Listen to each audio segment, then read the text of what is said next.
Bueno, muy buenas tardes para todos, apreciados estudiosos. Bienvenidos ya a este segundo encuentro sincrónico de nuestra asignatura. El propósito del día de hoy en nuestra asignatura Gestión Integral del Recurso Atmosférico es hablar y abordar la primera parte del contenido temático de la asignatura del módulo 1, que es Introducción a la Atmósfera. Esta presentación como tal, pues contiene los dos contenidos, presenta los dos contenidos temáticos. El de contaminación ambiental también está acá, pero lo vamos a dejar para la sesión de la próxima semana. Ya entonces, como objetivos como tal que tenemos estipulados dentro de... Ay, se me bloquea, disculpen un segundo. Como objetivos generales que tenemos dentro de este encuentro es brindar esos fundamentos teóricos, principalmente, específicamente sobre la atmósfera. Algo pasa que no me deja listo. Contenido temático para el día de hoy, dada su extensión, como les menciono, vamos a centrarnos específicamente en atmósfera y meteorología, ¿sí? Atmósfera y variables meteorológicas y las relaciones básicas de la atmósfera. Como primera medida, quisiera, como parte de ese proceso de promover actividades de bilingüismo, voy a compartirles a ustedes perdón un segundo, voy a compartirles a ustedes la proyección de un video que es en inglés, ¿sí? Y este video tiene como propósito dar a conocer o mostrar cuáles son esas características de la atmósfera, ¿sí? Específicamente las capas de la atmósfera, que es uno de los temas que vamos a ver.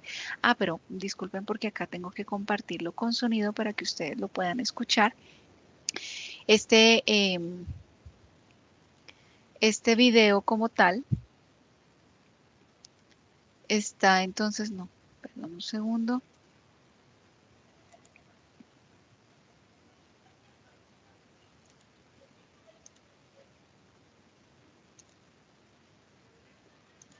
Listo, bueno, entonces ahora sí. Entonces, vamos a compartir este video. Como les indico, este video está con subtítulos. Sin embargo, la invitación a todos ustedes es que prestemos atención.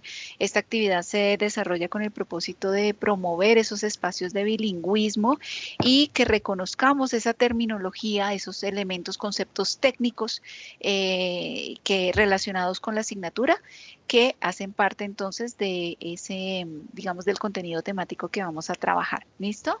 Sin embargo, pues podemos hacer algunos comentarios a lo largo de este. Is layers of atmosphere. Earth's atmosphere can be divided into 5 main layers, excluding the exosphere. The atmosphere has 4 primary layers, which are the troposphere, stratosphere, mesosphere, and thermosphere. Entonces miren que aquí hablan de 5 capas. Y esta la llaman capa y no capa porque prácticamente la exósfera es la última, ya la que se fusiona, digamos, con el exterior, ¿sí? La galaxia, ¿sí? Específicamente, entonces, las capas como tal que vamos a hablar y de las que vamos a trabajar son la troposfera, la estratosfera, la termósfera y la mesósfera, ¿listo? Y la exósfera que ya es entonces la capa más externa que ya se difunde, digamos, se une o se fusiona con el vacío como tal de ese espacio exterior de nuestro planeta. Before going into main topic, we start from the Earth. Earth, our home.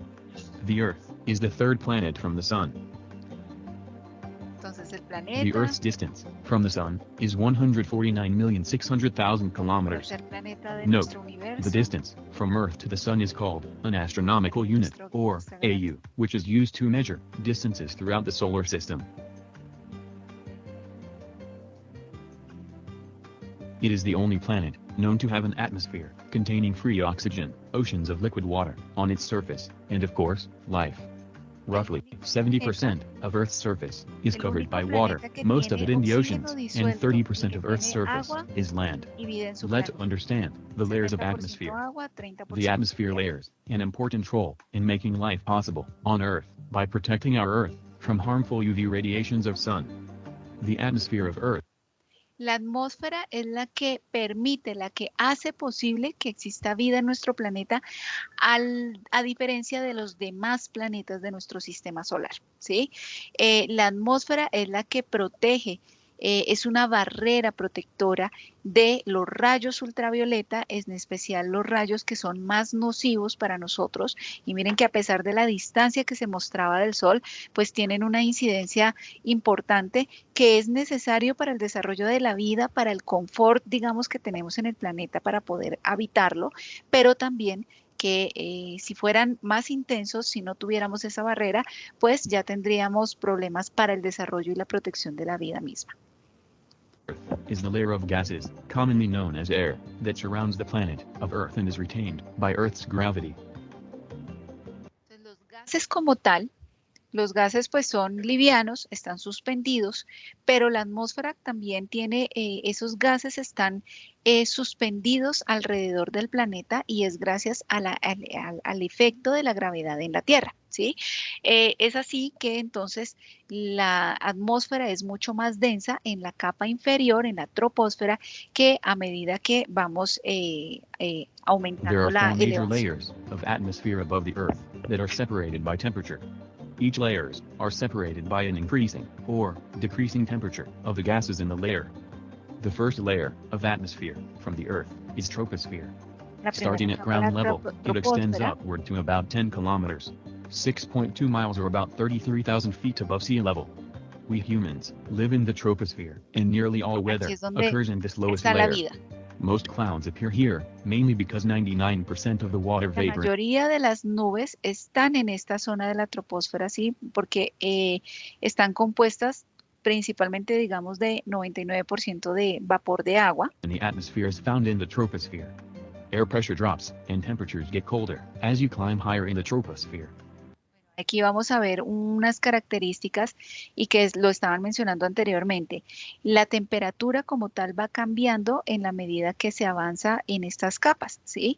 Aumenta o disminuye según los gases como tal que están presentes ahí.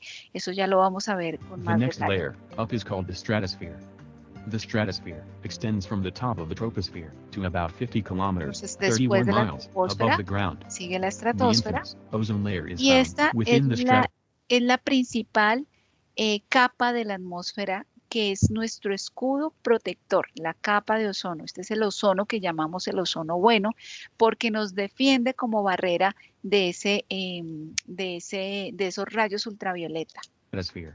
Ozone molecules in this layer absorb high-energy ultraviolet (UV) light from the sun, converting the UV energy into heat.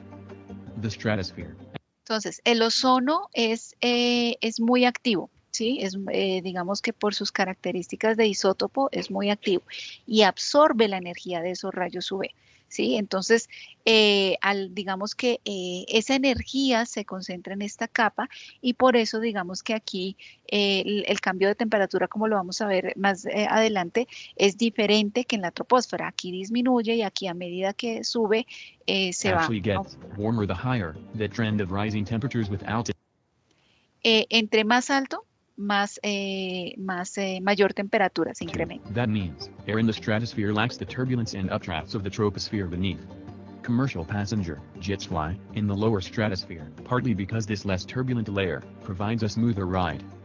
The jet stream flows near the border between the troposphere and the stratosphere. The third layer of the atmosphere is mesosphere. It extends upward to a height of about 85 kilometers, 53 miles, above our planet. Most meteors burn up in the mesosphere. Miren que esta viene siendo otra capa y es la mesósfera. En esta mesósfera, la mayoría de los meteoritos que se dirigen hacia la Tierra se desintegran, ¿sí? Se desintegran en esta zona antes de impactar con la Tierra. Unlike the stratosphere, temperatures once again grow colder as you rise up through the Y mesosphere. aquí ocurre el proceso inverso. Decíamos que aquí aumentaba la temperatura y aquí entonces esta capa es más fría y a medida que aumenta la elevación, que nos elevamos aquí, pues disminuye The la coldest temperatura. temperatures in Earth's atmosphere, about minus 90 degrees Celsius, minus 130 degrees Fahrenheit, are found near the top of this layer. The air in the mesosphere is far too thin to breathe. Air pressure at the bottom of the layer is well below 1% of the pressure. Miren que aquí indican cómo es la presión atmosférica, que ese es otro proceso que vamos a ver. La presión atmosférica, al haber menos capa de gases encima de esta, pues digamos, esta presión es inferior a la que se tiene en las capas inferiores. Pressure at sea level and continues dropping as you go higher. The thermosphere or ionosphere is directly above the mesosphere and below the exosphere. It extended up to 700 kilometers, 440 miles, above our planet. Entre los 85 X-rays y 700 kilómetros, miren que esta es una barrera contra principalmente los rayos X y rayos alfa X, AX y otros rayos como los VA, que son los más peligrosos. Son los más The temperature peligrosos. of the thermosphere varies between night and day and between the seasons, as do the numbers of ions and electrons which are present. The ionosphere reflects and absorbs radio waves, allowing us to receive shortwave radio broadcasts from other parts of the world. Como esta es la primera capa que retiene esos rayos solares, los átomos como tal que están en esta capa mantienen muy cargados. Por eso es la capa en la que se usa para las frecuencias de comunicación, ¿sí? Toda la comunicación, digamos, se hace a través de esta capa por su carga electromagnética. Temperatures in the upper thermosphere can range from about 500 degrees Celsius, 932 degrees Fahrenheit, to 2000 degrees Celsius, 3632 degrees Fahrenheit, or higher. The exosphere is the outermost layer of Y la Earth's exósfera, atmosphere. ya It la extends capa from the más alta, exobase, which is located at the top of the thermosphere, at an altitude of about 700 kilometers above sea level, to about 10,000 kilometers, 6,200 miles, 33 million feet, where it desde merges into the 700 solar wind. kilómetros a 10.000 This kilómetros de layer is mainly altura tenemos composed la of exósfera. extremely low densities of hydrogen, helium, and several Está heavier altamente compuesta por hidrógeno y helio y digamos que es mucho menos molecules densa including que las nitrogen, otras oxygen, and carbon dioxide, closer y to en the menor exobase. composición de estos The atoms gases. and molecules are so far apart that they can travel hundreds of kilometers without colliding with one another. Thus, the exosphere no longer behaves like a gas, and the particles constantly escape into space. These free-moving particles follow ballistic trajectories and may migrate in and out of the magnetosphere or the solar wind. Bueno, aquí ya terminamos de ver el contenido del video. Voy a pasar en este momento a nuestra aula para retomar entonces la presentación. Ay, perdón, compartí otra vez la que no era.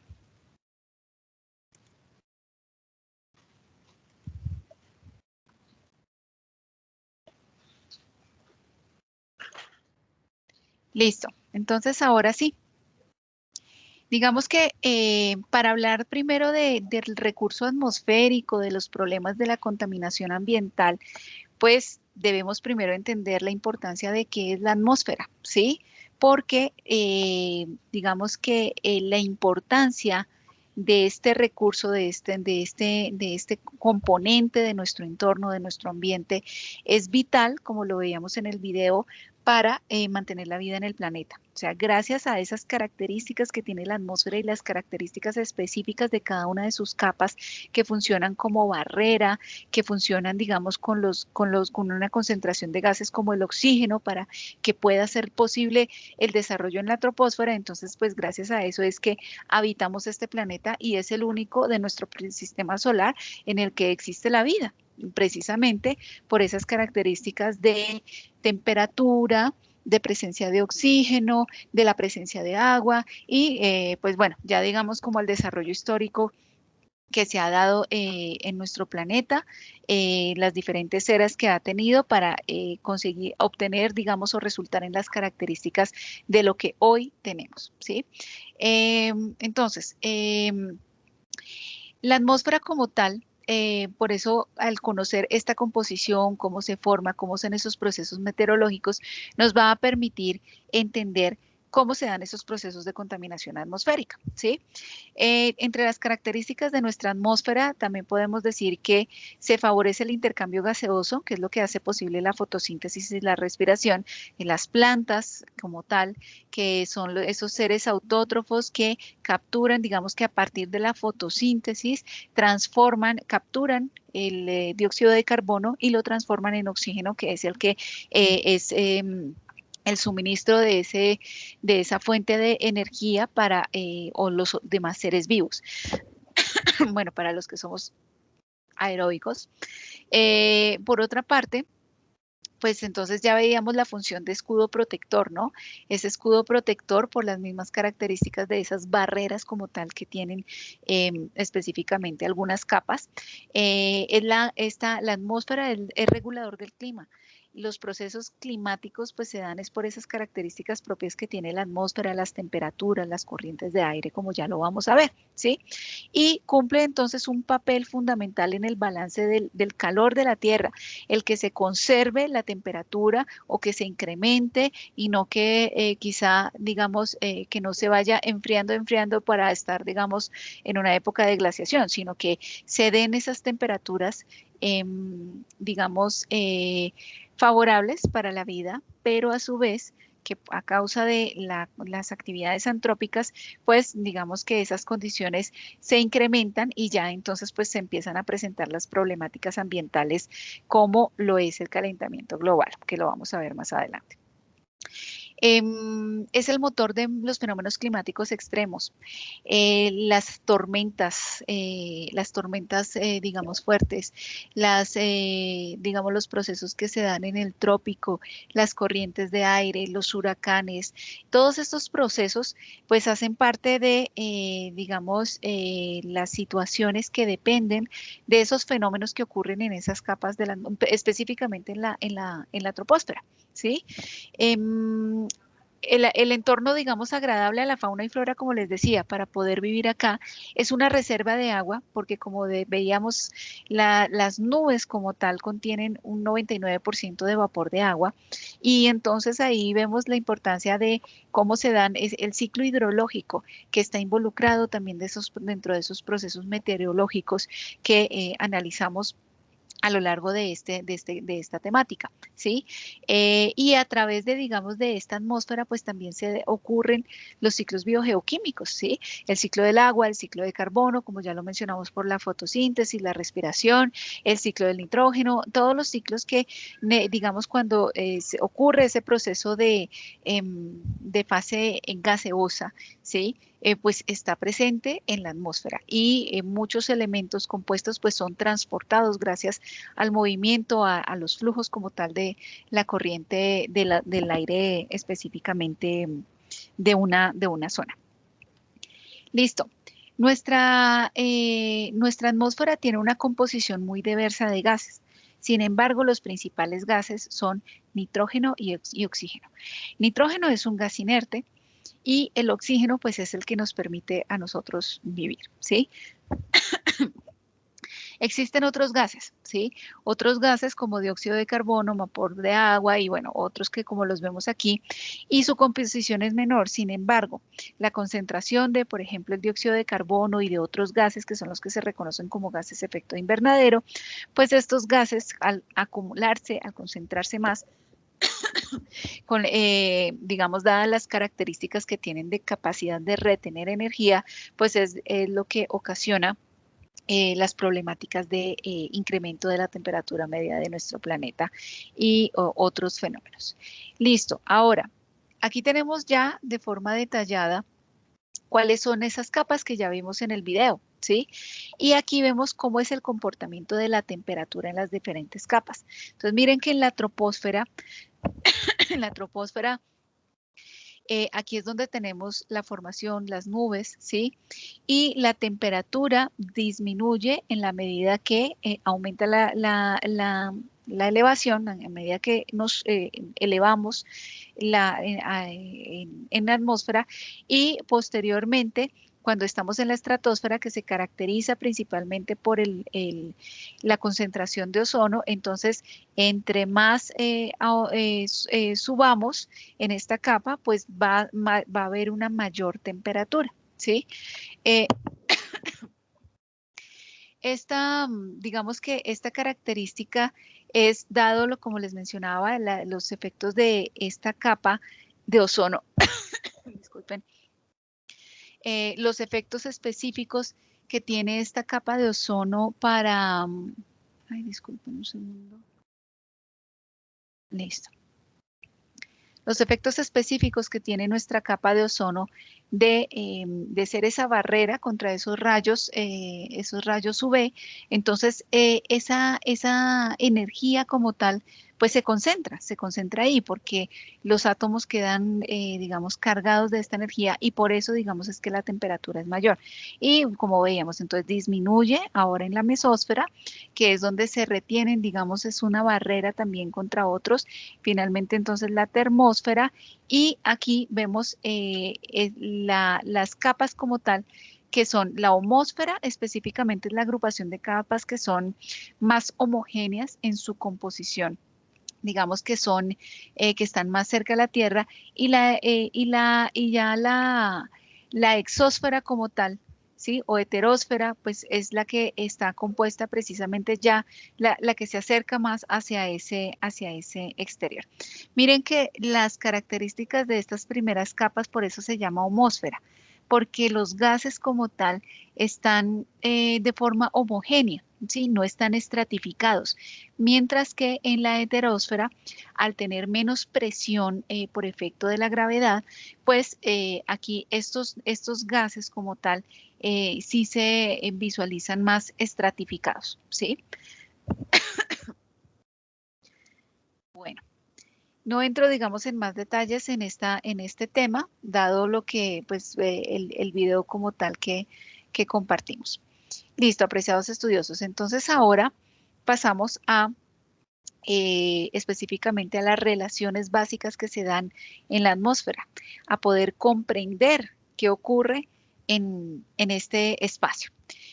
Uno de los principales comportamientos en la atmósfera es la temperatura. La temperatura, como veíamos, desde en la troposfera, pues digamos que la característica es que la temperatura disminuye en la medida que aumentamos de elevación, ¿sí? Si yo estoy en el Everest, voy a tener menor temperatura que la que tengo a nivel del mar, ¿sí? Por otra parte, digamos que digamos la presión como tal es otra de las características de nuestra atmósfera. Y es que debemos partir de la definición de presión, ¿sí?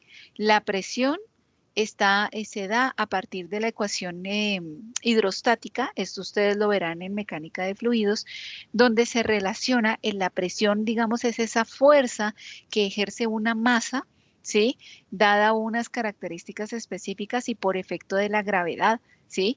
Esa densidad, esas características específicas de ese fluido, sea gas o sea un líquido, agua, un líquido, y un diferencial de altura, ¿sí? Si yo tengo a mayor altura como tal, pues va a haber una mayor capa de gases que está ejerciendo presión. Entonces, la pregunta que yo les hago a ustedes es, ¿dónde tenemos mayor presión atmosférica? ¿Al nivel del mar, que es el nivel 0, o al nivel del Everest, que serían una elevación de 8.848 metros aproximadamente? Creería yo que, digamos, para ustedes, pues sería claro que a una mayor elevación tenemos menor presión atmosférica. A nivel del mar tenemos la mayor presión atmosférica que pueda tenerse a nivel de, digamos, en tierra firme, ¿sí? Porque si estamos por debajo del mar, pues ya tenemos la capa de gases más la lámina de agua que esté sobre nosotros, y tenemos entonces una mayor presión sobre nosotros. Adicional a esto, quisiera, digamos, compartirles un aspecto que es propio de comprender estos fenómenos. Y es, digamos que, bueno, no relacionado con los cambios, la temperatura, ya hablamos en cuanto a cómo cambia esa temperatura con la altura, pero vamos a hablar de la temperatura de ebullición. Perdón la letra como tal. Bueno, creo que voy a compartirla más bien. Voy a compartirla más bien desde acá para plantearlo acá. La temperatura de ebullición.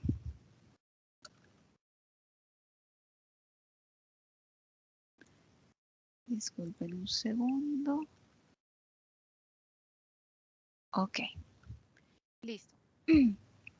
¿Qué ocurre con la temperatura? Ay, no, creo que no lo estoy proyectando, se saltó. Bueno, menos mal me di cuenta. Listo.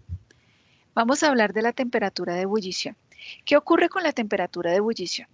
La temperatura de ebullición, si nos vamos a la definición, es la presión de vapor, de vapor de un líquido, ¿sí?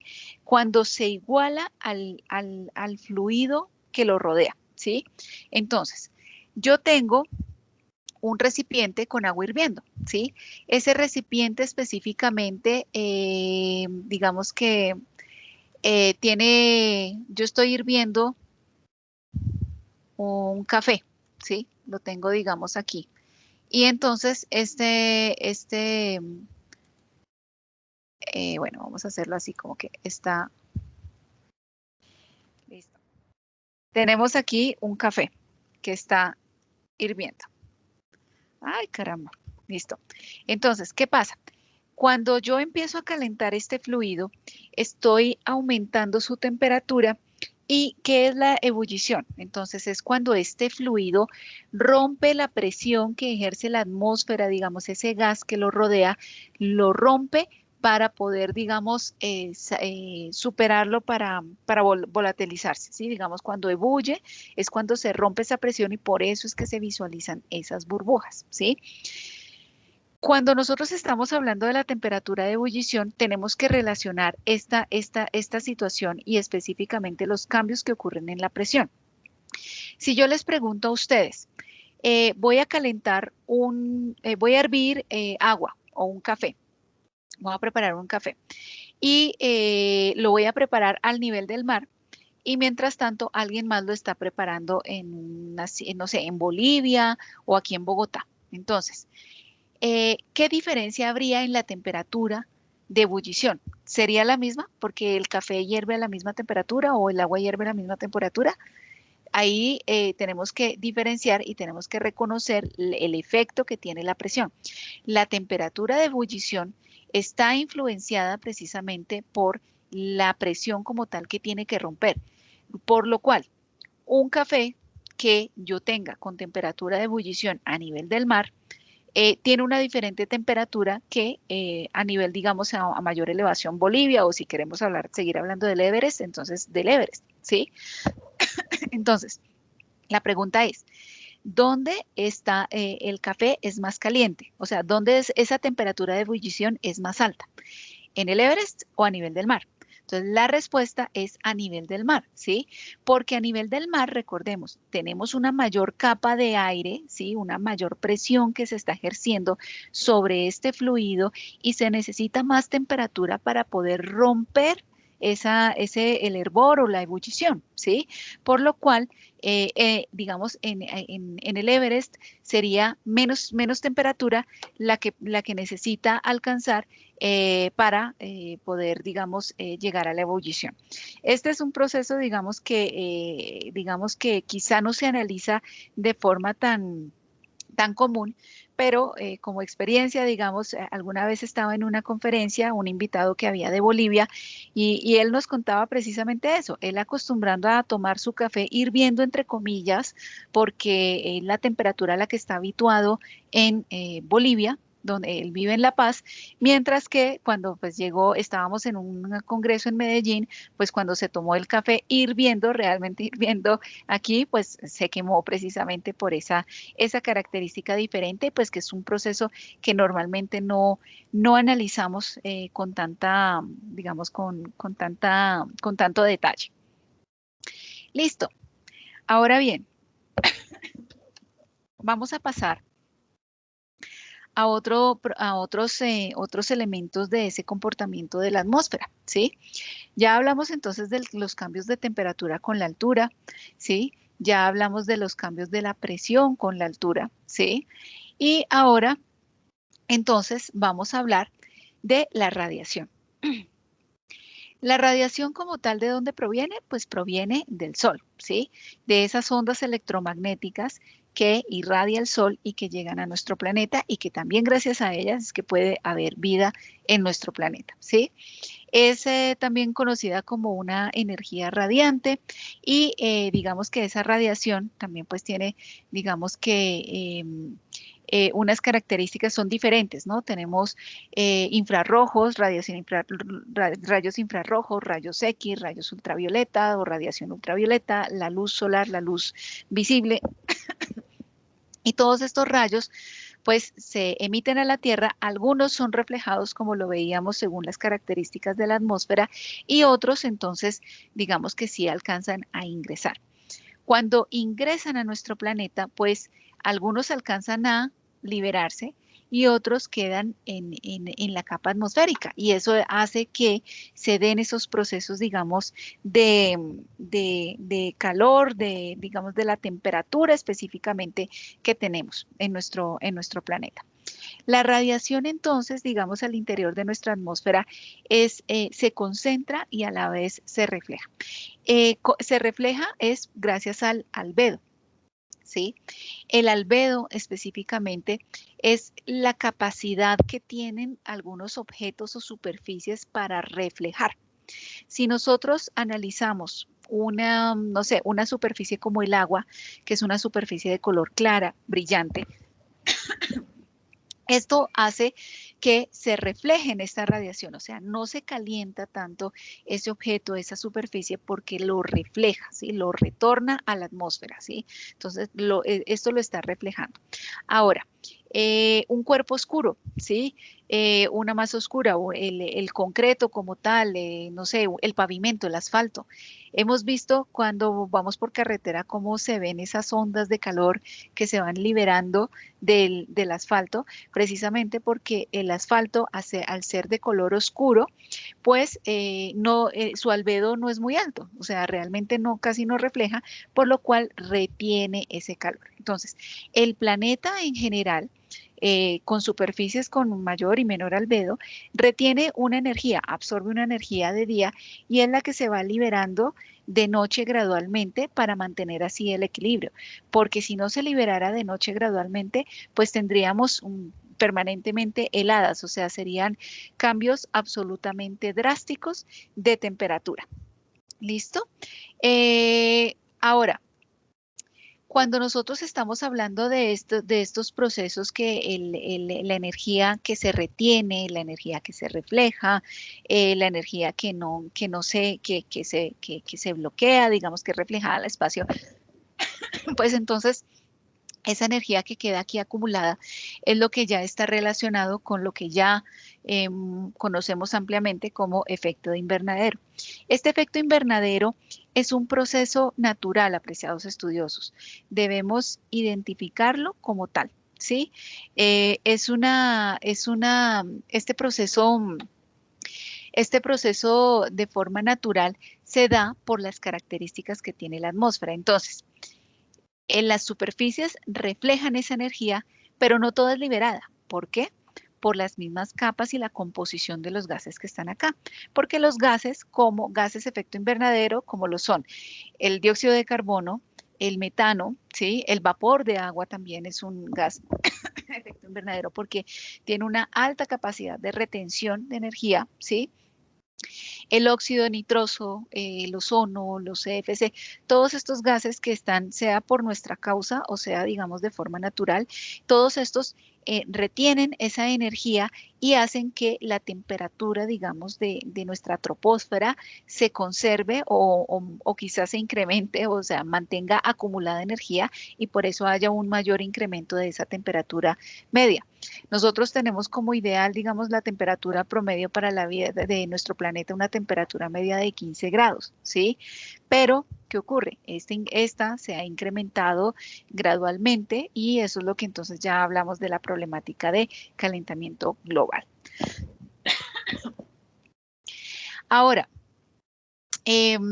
digamos que vamos a, bueno, digamos que si bien es un efecto, el efecto invernadero, como les digo, es un proceso natural, pues este efecto invernadero también a causa de las emisiones de gases de efecto invernadero, o sea, que derivan de nuestras actividades antropogénicas o gases antropogénicos, si lo queremos llamar así, pues estos gases son los que hacen que como tenemos mayor acumulación de estos gases en la atmósfera, en la troposfera, pues va a haber un mayor incremento de esa temperatura media.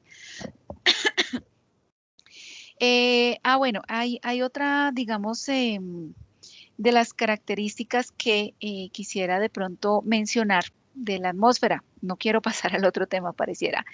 Y es que en nuestra atmósfera tenemos, digamos que las capas de gases como tal que están acá, también tienen efectos muy particulares en, digamos, en lo que nosotros visualizamos, ¿sí? Digamos, en la atmósfera los rayos atraviesan esos gases. Cuando atraviesan esos gases, por eso es que nosotros vemos, digamos, el color azul en el suelo, en el cielo, perdón, de día, gracias a esa, precisamente a esa capa de ozono que tenemos, ¿sí? Pero también, digamos que el material particulado, ¿sí? Esos elementos de material particulado que son característicos de esos criterios de contaminación atmosférica, pues también vienen a jugar un rol importante en nuestra atmósfera y en lo que vemos. Alguna vez, no sé si ustedes se han preguntado por qué vemos a veces atardeceres naranja o por qué vemos a veces atardeceres incluso de color rojo, ¿sí? Resulta que cuando en el atardecer, digamos que, los rayos del sol, al no incidir, digamos, al no estar en el cenit, que inciden directamente, digamos, sobre la superficie, sino que si estamos en el atardecer, digamos, en esta zona, están incidiendo de esta forma en la atmósfera, ¿sí? Entonces, los rayos de luz atraviesan y chocan más con más partículas, ¿sí? Con más partículas y y los gases, los elementos que están en esta atmósfera. Entonces, entre más partículas sólidas hay, es cuando más colorido tenemos y más saturado está un atardecer. Y esta característica es porque precisamente, como les digo, los rayos de luz, la luz blanca, ¿sí? La luz de, digamos, es la que contiene todos los colores. Y por eso, digamos, el arco iris, cuando atraviesa una gota de agua, es precisamente que se da esa franja, esa gama de colores. Cuando se choca con estas partículas, entonces se dispersan esos rayos del sol, ¿sí? Algunos los alcanzan a observar y entonces tenemos esos colores en nuestros atardeceres. Por ejemplo, el nitrógeno y el oxígeno van a dispersar más el color azul, ¿sí? Característico de nuestra atmósfera, pero también los tonos de tipo violeta. Y entonces, pues, digamos que los rayos como tal, entonces, no están, digamos, como no están en el cenit, pues dan ese color porque precisamente están atravesando más partículas como les menciono. Eso es una característica, digamos, bastante particular que no sé si ustedes lo habían analizado antes, la causa de esos colores que vemos en el atardecer. Ahora la pregunta sería, y que quisiera que ustedes de forma asincrónica la respondieran. Si nosotros estamos en una zona industrial, una ciudad con alta contaminación atmosférica y estamos en una zona, una reserva natural donde no hay tanta contaminación atmosférica, ¿dónde veríamos más ese atardecer rojo? ¿Sí? O digamos esos tonos naranja. Eso lo veríamos más en la ciudad, porque precisamente en la ciudad tenemos mayor contaminación atmosférica, por lo cual hay más material particulado y más gases presentes, que son los que atravesarían esos rayos de luz. Ahora vamos a pasar a los movimientos del aire. ¿Cómo se mueve el aire en nuestra atmósfera? ¿Cómo circula? Nosotros debemos tener en cuenta ciertos patrones que influyen en cómo ocurren estos movimientos, ¿sí? Si nuestro planeta fuera absolutamente estático, si no rotara, no tendríamos lo que se llama el efecto Coriolis, que es ese movimiento que se da en los fluidos, digamos en círculos, en los hemisferios, en el hemisferio inferior, digamos perdón, hacia latitudes bajas. Digamos, estos van a girar es hacia la izquierda, mientras que en las latitudes altas va a girar hacia la derecha, ¿sí? Si no lo tuviéramos, los procesos de movimiento de aire serían absolutamente, digamos, sería uno solo que iría, digamos, desde el trópico hasta, específicamente hasta el polo y retornaría, ¿sí? Ahora, vamos a entender primero algunas características. Si yo tengo una masa de aire, ¿sí? Específicamente, y esa masa de aire se calienta, entonces el aire como tal que está caliente tenemos que relacionar también procesos o aspectos como la densidad, ¿sí? Y la temperatura. A mayor temperatura, mi masa de aire se calienta más. Al calentarse más, entonces se expande más y por densidad, entonces esta masa de aire va a tender a subir porque como ya sabemos, digamos que al ser menos densa, digamos que se va a elevar y las masas de aire frías van a llegar, a estar presentes en la parte inferior, ¿sí? Y esto entonces hace que se generen los vientos, ¿sí? Si yo tengo una zona, esto digamos de ciclón y anticiclón, ya lo voy a explicar, pero si yo tengo una zona en donde tengo una masa de aire específica acá, se está calentando, entonces por lo cual se empieza a elevar, ¿sí?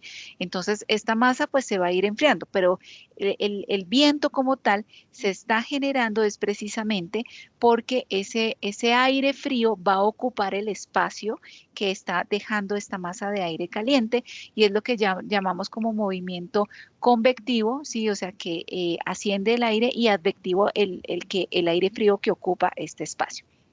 Ahora, recordemos que la mayor incidencia, digamos, en nuestro planeta, el ecuador como tal, es la zona que más tiene calentamiento, por eso le llamamos el trópico, la zona, digamos, la franja del Ecuador es la que tiene, digamos, esas características de mayor temperatura, ¿sí? Cuando tenemos, digamos, tenemos en cuenta esas características de mayor temperatura, vamos a analizar el proceso de aire desde este punto. Entonces, el aire como tal que está acá, las masas de aire están siendo calentadas más por el efecto, digamos, de la radiación y entonces estas masas de aire empiezan a subir en estos puntos, en esta franja, ¿sí? Esta masa de aire empieza a subir, ¿sí? Esta masa de aire está caliente, ¿sí? Y entonces, digamos que por el efecto Coriolis, entonces también digamos que hay un movimiento, digamos, de esos vientos que ya lo vamos a ver. Pero ¿qué ocurre? Esta masa de aire, digamos, está caliente y se va enfriando y empieza a descender, ¿sí? Entonces, acá vamos a ver diferentes franjas por las latitudes. Tenemos, digamos, la latitud 0, la latitud 30 grados y la latitud 60. A mayor latitud, pues va a ser menor la temperatura, ¿sí? Entonces, el aire sube, como decíamos, y estaría, como tenemos, digamos, el proceso del efecto Coriolis, pues este ciclo como tal hasta el polo no se hace completo, sino que aquí alcanza a descender para esta latitud, ¿sí? Entonces aquí este aire caliente, pero menos caliente, desciende. ¿Qué pasa? El efecto Coriolis nuevamente ejerce un efecto en cuanto a las corrientes de aire que van más hacia, perdón, se dirigen, digamos, hacia una mayor latitud y también a una menor latitud. Cuando, digamos, este aire entonces desciende y se calienta nuevamente, vuelve a subir y entonces desciende, pero cada vez tiene menos temperatura, ¿sí? Y acá entonces el aire que desciende, que está con menos temperatura, ya llega a una zona muy fría. El que alcanza a llegar acá, pues entonces asciende y nuevamente desciende. Ahora, aquí es cuando hablamos de las células como tal, ¿sí? Digamos que este efecto Coriolis va a dividir, digamos, esos movimientos de masas del aire en unas células, ¿sí? La célula de Hadley, ¿sí? Que sería la primera célula que está más cerca al polo, y estas serían, digamos, las células de Ferrel, también se llaman, o las células de la latitud media, ¿sí? Y las células polares serían las últimas células. ¿Listo? Entonces, ahora, digamos que el efecto Coriolis es el que rompe este proceso y hace que desciende, ¿no? Y cuando entonces, digamos que el aire desciende en este punto y retorna en unos aires hacia el trópico nuevamente, por el efecto Coriolis ya sabemos, unos van hacia arriba, otros van hacia abajo. Entonces, aquí es ya donde tenemos que ese aire que subside y que se dirige nuevamente al trópico son los aires que conocemos como los vientos alisios. Estos son los vientos que son fríos. Cuando llegan estos vientos es que son las épocas en las que decimos que la percepción, digamos, de la temperatura como tal en el trópico es mucho más fría. ¿Sí? Y cuando hablamos de esos vientos como tal que subsiden desde las latitudes inferiores, entonces es cuando hablamos de los vientos del oeste o del sur de Chile, que son los que se dirigen hacia esta zona. Los vientos alisios se dirigen hacia el trópico y este viento del sur de Chile, pues son los que, digamos, llegan, provienen de esta zona inferior y pues que se caracterizan porque, digamos, están principalmente en el Pacífico, ocasionan, digamos, altas precipitaciones. Listo. Entonces, ya tenemos esta célula de Hadley, ¿sí?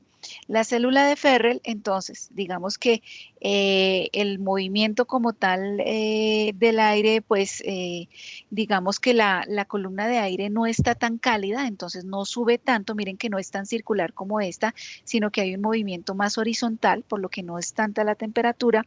Y digamos que estas son las que producen los ciclones y los anticiclones. Entonces, ya explicando un poco de las células, podemos pasar a los ciclones y a los anticiclones.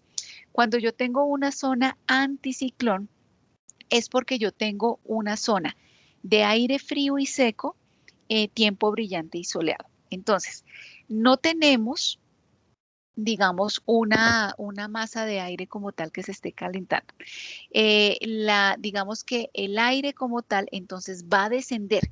Al descender el aire, ¿sí? Porque no hay una humedad que se esté calentando y que esté elevándose, ¿sí? Entonces, la alta presión es por ese aire frío y seco que está descendiendo, digamos, que está descendiendo que está llegando a la superficie y ocurre, digamos, entonces una alta presión. Aquí se forma la corriente de aire, el viento. ¿Qué pasa? Llega a zonas donde se denominan zonas ciclónicas, ¿sí? En las zonas ciclónicas, entonces, estos vientos como tal, pues ocupan ese espacio de esas aire cálido, húmedo, formación de nubes y lluvias. Esas son las características, ¿sí?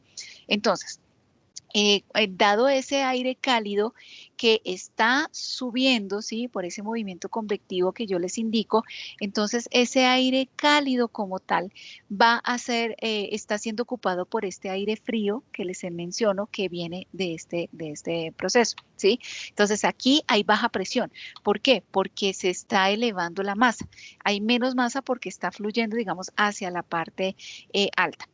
En la zona del trópico, entonces, tenemos más humedad. Esa es otra de las características. Entonces, digamos que aquí tendríamos una zona ciclónica y acá tendríamos una zona anticiclónica. Si el viento desciende con menos, digamos, humedad, porque precisamente ya es un aire frío y seco, ¿sí?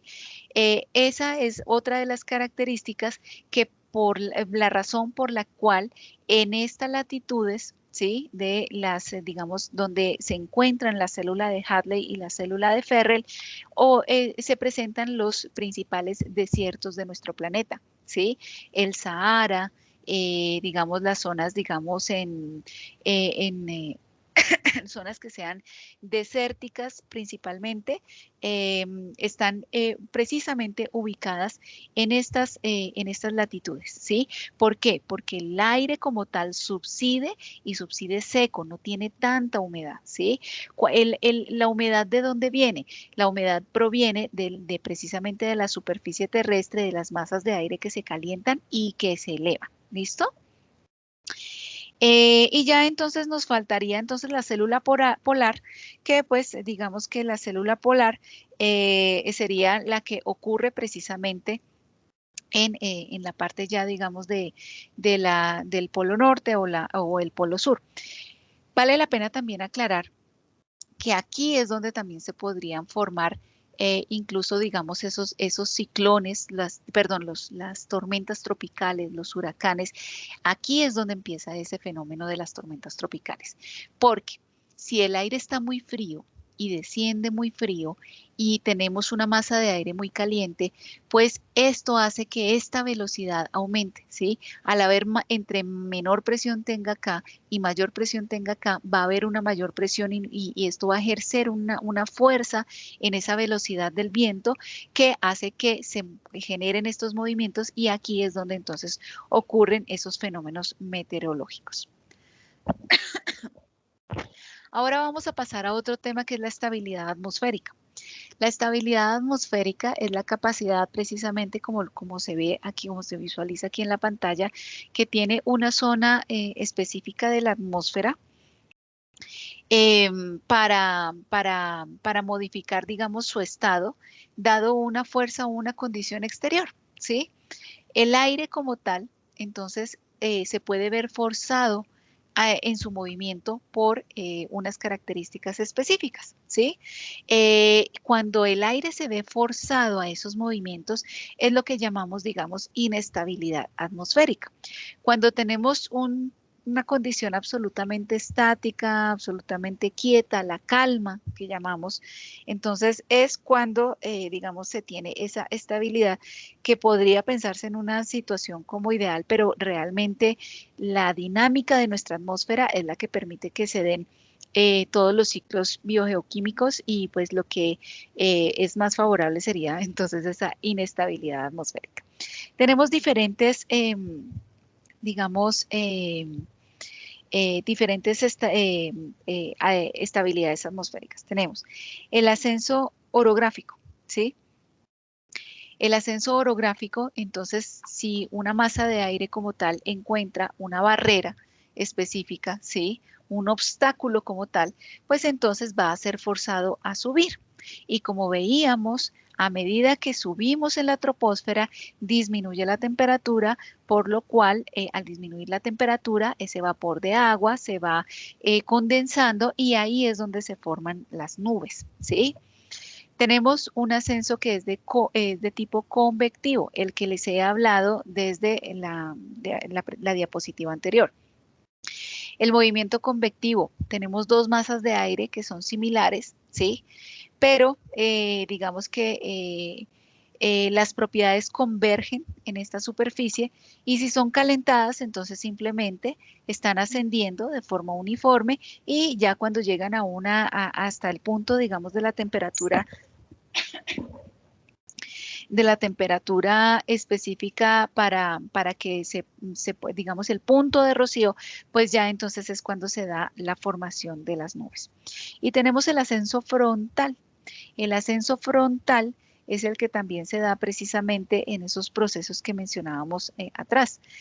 Miren que ahí puede haber una masa de aire muy, muy, muy fría, ¿sí? Y el aire cálido siempre va a tratar de subir, ¿sí? Entonces, hay dos masas de dos diferentes propiedades. El aire frío tiene mayor densidad, por lo cual va a tender a estar siempre por efecto de la gravedad por debajo. Entonces, va a ocupar el espacio que está desplazando esta masa de aire cálido que está ascendiendo. ¿Listo? Ahora bien, como les decía, la estabilidad atmosférica, digamos, existen tres posibles estados de esta estabilidad, digamos, de la atmósfera. Que mi atmósfera sea estable, que sea inestable o que sea, digamos, neutra. Aquí entonces vamos a hablar de lo que se denomina el gradiente adiabático seco y el gradiente adiabático húmedo, ¿sí? Digamos que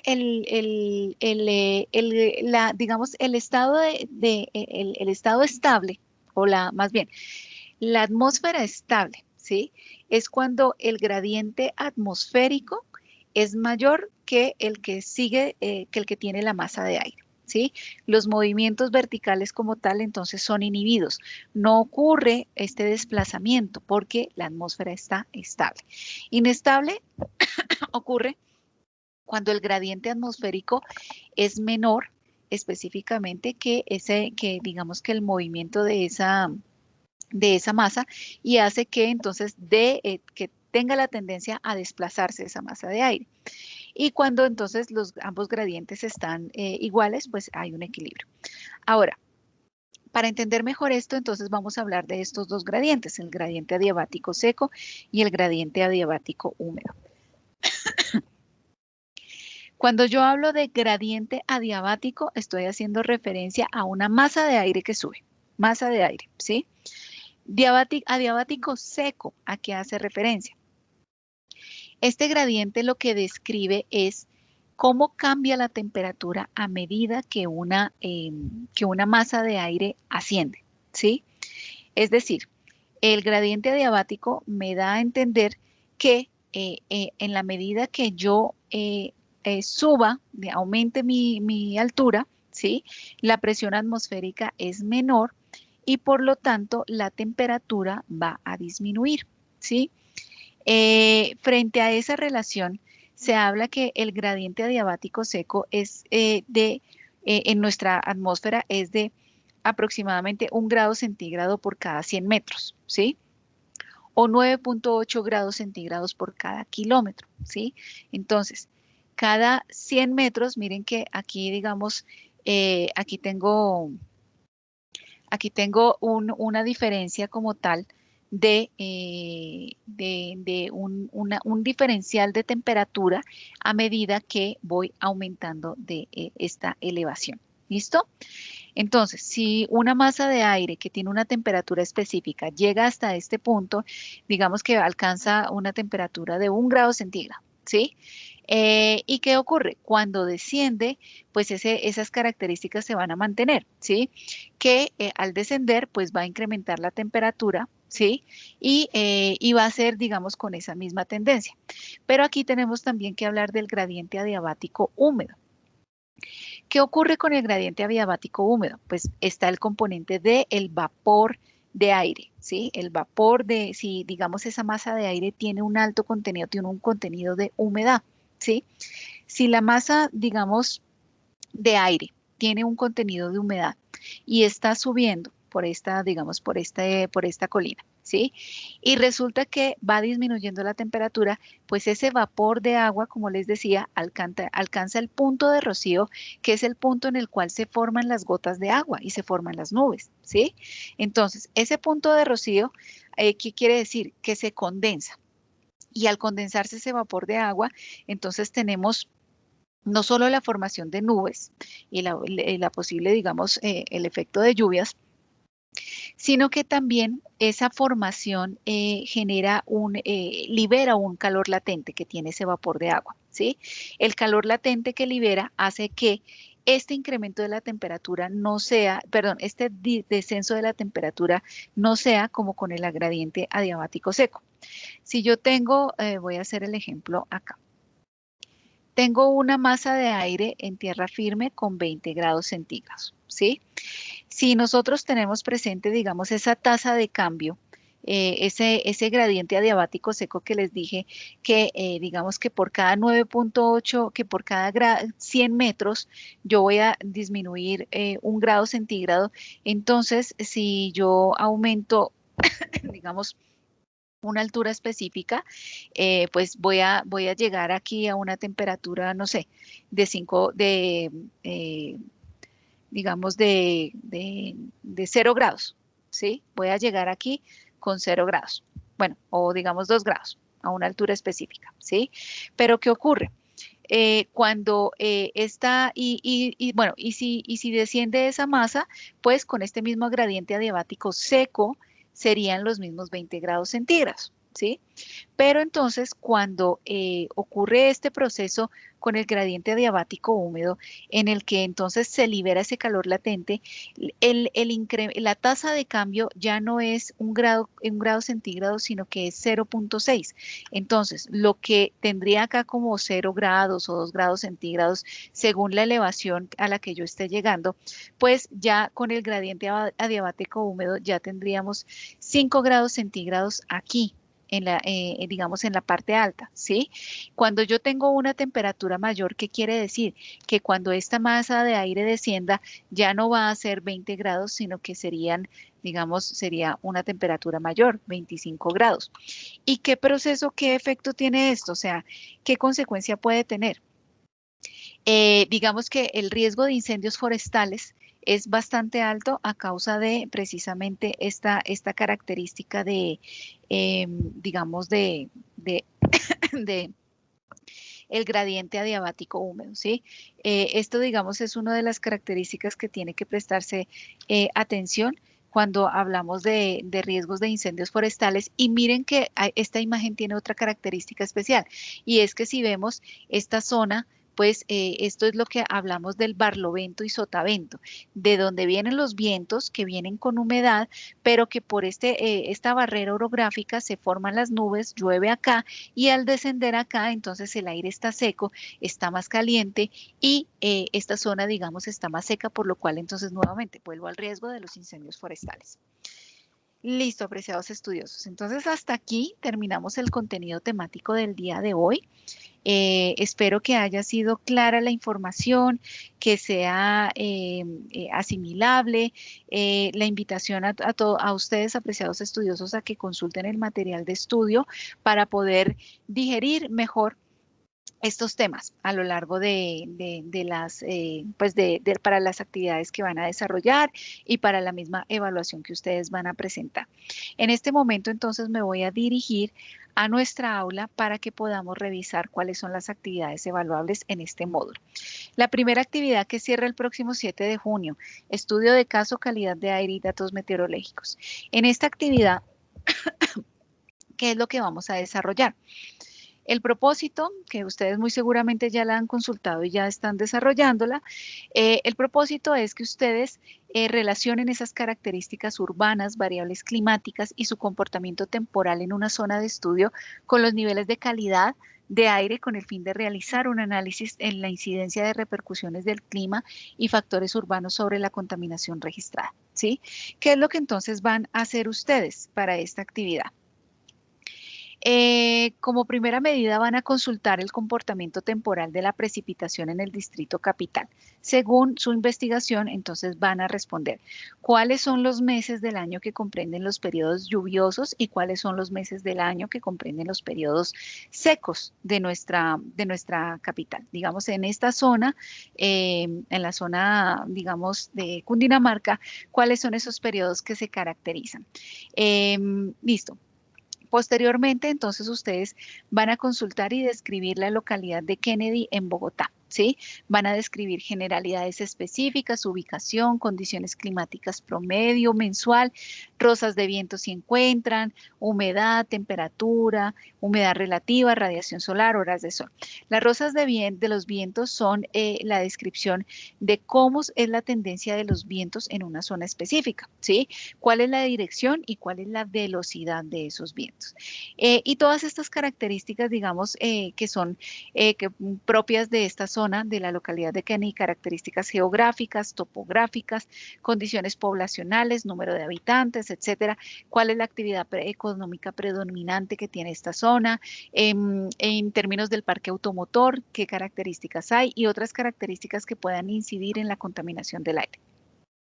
Seguido de esto, ustedes van a consultar la información meteorológica y los datos de calidad de aire de una de las estaciones de la localidad de Kennedy. Para esto van a dirigirse a la red de monitoreo de calidad de aire de Bogotá, que es a la que yo me estoy dirigiendo en este momento. Entonces, miren, esta es la red de monitoreo de calidad de aire. Miren que acá tenemos diferentes indicadores de calidad de aire. Esto lo vamos a ver más adelante en nuestra asignatura. Pero acá, entonces, ¿qué es lo que ustedes van a hacer? Específicamente, aquí disculpen un segundo.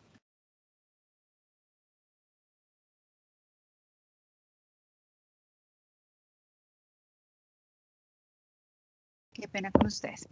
Entonces, ¿qué es lo que van a hacer? Ustedes van a seleccionar la pestaña Reporte y van a hacer clic en Reporte de estaciones, ¿sí? Entonces, aquí vamos a irnos a Reporte y Reporte de estaciones. De aquí es donde vamos a poder identificar cuáles son las, digamos, las estaciones específicas de la localidad de Kennedy, ¿sí? Entonces, ustedes, digamos que pueden escoger, miren acá, aquí les vamos indicando. En la opción propósito van a seleccionar Air Quality, ¿sí? Entonces, aquí en propósito vamos a filtrar por Air Quality. Y aquí vamos a escoger o la estación Carvajal Sevillana o la estación de Kennedy, que serían las que hacen parte de esa localidad. ¿Listo? Entonces, van a escoger una sola. O sea, yo les indico que una de las dos, porque creo que una estuvo en mantenimiento. Entonces, bueno, ustedes escogen cuál es la estación que conviene más. Digamos que en esta sección de periódico van a indicar la opción mensual. Entonces, bueno, seleccione la vista del reporte, tabla. Aquí van a escoger la opción mensual y van a seleccionar la fecha, ¿sí? Entonces, aquí en el campo de la fecha ustedes van a escoger, miren, descarguen los datos promedio horario de 2 meses del año. Ustedes escogen el mes, ¿sí? Uno correspondiente a un periodo de lluvias y otro correspondiente a los meses de periodo seco. Entonces, que el mes de, no sé, el mes de abril es periodo de lluvias. Entonces, ustedes van a seleccionar inicialmente, digamos acá, abril. Ah, pero es del año 2020, dijimos. Entonces, abril.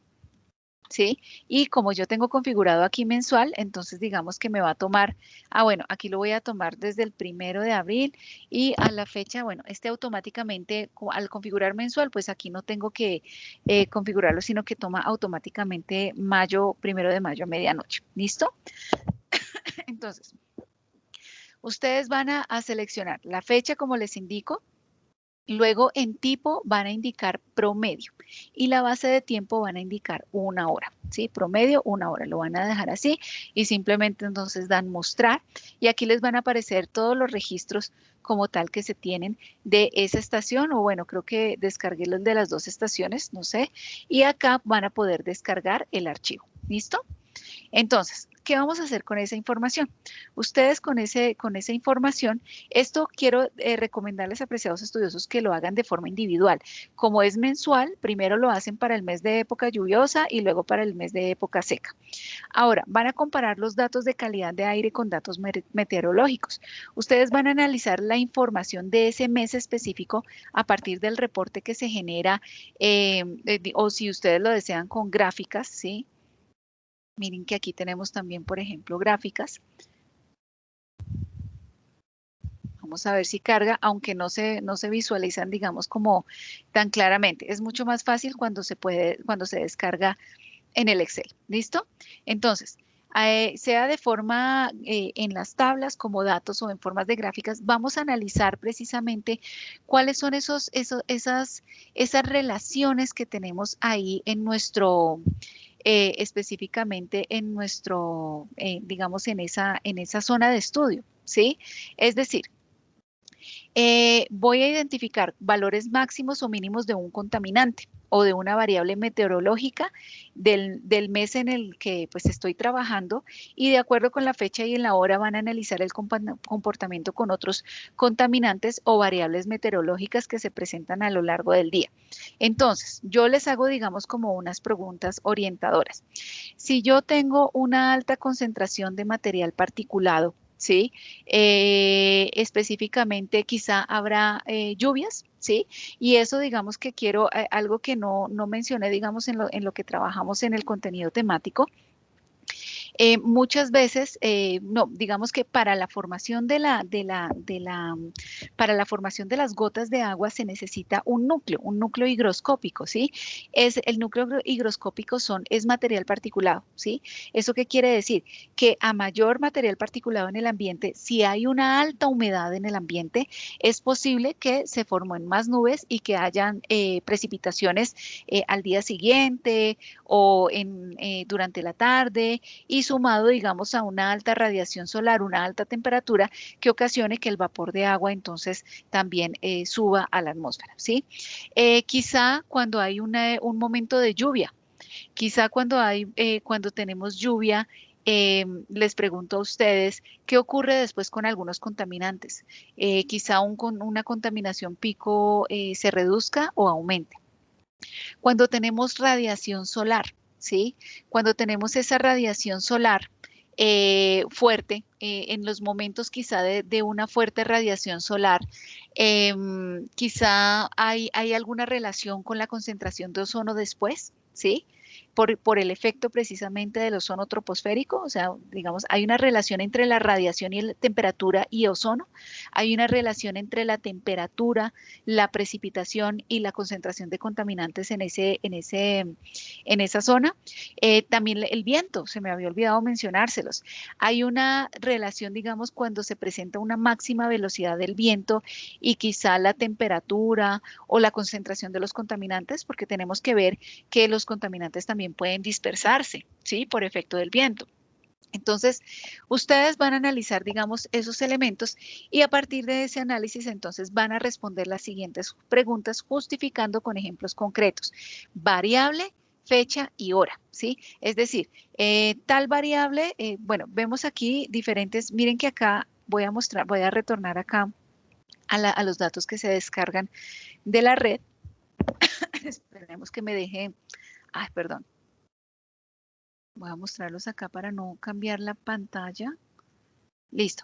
Miren que acá tenemos datos de contaminantes específicamente, ozono, CO, CO2, SO2, NO, NO2, NOx, velocidad del viento, dirección del viento, temperatura, precipitación y PM2.5. Bueno, en este no tenemos radiación solar, pero entonces ya con estos, y miren que acá en la parte final vamos a ver los promedios y máximos. Veamos aquí en la última. Cuando ustedes lo descarguen en Excel, pues va a ser, digamos, mucho más claro. Miren que aquí están los mínimos, la fecha donde ocurrió ese mínimo, la hora mínima, el máximo y los promedios, ¿sí? Entonces ustedes aquí pueden, digamos, analizar esa información. A partir de ese análisis, entonces ustedes van a responder estas preguntas. ¿Qué incidencia tienen las condiciones climáticas imperantes en la localidad con la calidad del aire registrada? ¿Cómo eran las condiciones climáticas en el momento de los picos de mala o buena calidad del aire? ¿Sí? Si teníamos una buena calidad del aire, ¿qué parámetros climatológicos había en ese momento? Y van a analizar cualitativamente esa relación e incidencia del clima con la calidad del aire. Las preguntas orientadoras que les acabo de mencionar. ¿Listo? Van a analizar las condiciones de la localidad ahora y las condiciones de la localidad que ustedes describieron en la parte inicial cuando investigaron sobre esa localidad, ¿sí? La localidad de Kennedy. Y, ¿y cuál es la incidencia con la calidad del aire? Es decir, Características como topografía, población, si hay industrias en la zona, el parque automotor, transporte público, si todas estas características, digamos, inciden en la calidad del aire específicamente, ¿sí? A partir de esa búsqueda que ustedes entonces van a responder entonces esta pregunta, es a través de esta pregunta, ¿sí? ¿Qué incidencia tienen las características de la localidad con la calidad del aire registrada? Van a soportar su respuesta citando las correspondientes fuentes de consulta, porque recordemos, debemos hacer nuestro trabajo como tal, pues debe ser soportado en las fuentes que estamos consultando. Finalmente van a realizar el informe en un formato Word con normas APA y las respectivas referencias bibliográficas del material consultado. Entonces, en nuestro documento va a tener portada, resultados, la descarga de los datos en tablas, pueden anexar, digamos, el Excel, si a ustedes les parece bien, análisis y conclusiones. Tengan en cuenta que si hay poca información para el rango de fechas que ustedes, digamos, el mes que ustedes seleccionaron, pues la recomendación es que descarguen otro mes para poder hacerlo. ¿Qué es lo que van a entregar entonces? El documento final con los elementos que se solicitan, digamos, el análisis de resultados no debe exceder de 2 páginas, la bibliografía y los reportes empleados en el análisis, el Excel como tal que ustedes hayan descargado con esa información. Recuerden, apreciados estudiosos, entonces que deben cumplir con normas APA. Material recomendado para esta actividad. Tenemos el material de lectura del módulo 1, las bases de datos de la UMB, un enlace sobre la red de monitoreo de calidad del aire, un informe mensual de calidad de aire en Bogotá, sí, que también pueden encontrar información. En este diagnóstico de participación social de la localidad de Kennedy, pues también pueden encontrar información de interés y las demás fuentes de consulta que ustedes consideren pertinentes para el desarrollo de su actividad. Los criterios a tener en cuenta: descripción de la localidad, la consulta y la descarga de los datos climáticos de calidad del aire, ¿sí? Por temporada, lluvia seca y lluvia y época seca y época de lluvia, y el análisis de los resultados, ¿no? Respondiendo a las preguntas que se formulan, que ustedes si diferencien, digamos, ese comportamiento temporal de la precipitación en el distrito capital, es decir, que ustedes diferencien con claridad cuáles son los periodos de lluvia y seco y la presentación del documento, ¿sí? En este se exige el proceso de investigación, que presenten más de 5 referencias bibliográficas o que presentan 3 o 4 o 2 o menos referencias, ¿listo? Para que tengan ustedes siempre presentes, apreciados estudiosos, digamos, el desarrollo de esta actividad. Como esta actividad, pues es, digamos, como solo son dos estudiosos, pues esta actividad vale la pena aclarar que se desarrolla de forma individual, o si lo desean ustedes, pues pueden desarrollarla en equipo, pero la invitación, apreciados a estudiosos, a que si se desarrolla en equipo tiene que ser muy enriquecido, voy a ser muy exigente en cuanto al proceso de consulta y a los argumentos, porque pues son 2 personas trabajando esta actividad, ¿listo? Entonces, pues bueno, hasta aquí con esto damos por cierre el contenido temático del día de hoy, apreciados estudiosos. Les agradezco mucho su atención, les deseo muchos éxitos en el contenido de esta asignatura. Nos vemos entonces la próxima semana para el siguiente encuentro sincrónico. Un feliz descanso para todos, que estén muy bien.